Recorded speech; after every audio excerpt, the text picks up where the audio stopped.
Amadou Hampâté Bâ est né au sein d'une famille peul noble. Très tôt, il reçoit une éducation traditionnelle, marquée par l'influence de maîtres spirituels et de griots, détenteurs du savoir oral africain. Il est ensuite scolarisé dans les écoles françaises de l'époque coloniale, mais reste profondément attaché à la culture africaine. Dans les années 1920, il commence à travailler pour l'administration coloniale. Il rencontre Marcel Griaule, un célèbre ethnologue français, avec qui il collabore à des recherches sur les peuples d'Afrique de l'Ouest, notamment les Dogons.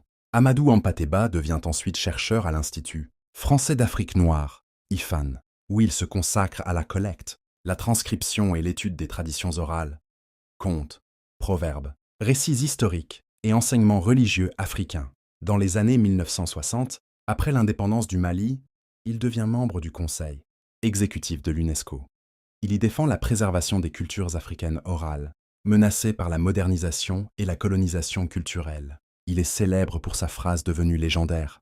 En Afrique, quand un vieillard meurt, c'est une bibliothèque qui brûle. Œuvre majeure.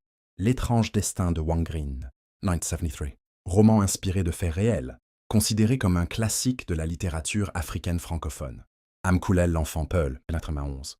Autobiographie de son enfance. Vie et enseignement de Thierno Bokar. Récit spirituel sur son maître religieux soufi. Amadou Hampâté Bâ est reconnu comme le gardien de la tradition orale d'Afrique, de l'Ouest. Il a consacré sa vie à transmettre la sagesse africaine, à valoriser les langues et à préserver les récits menacés par l'oubli. Son travail a permis à toute une culture de survivre au choc de la colonisation et de se transmettre aux générations futures.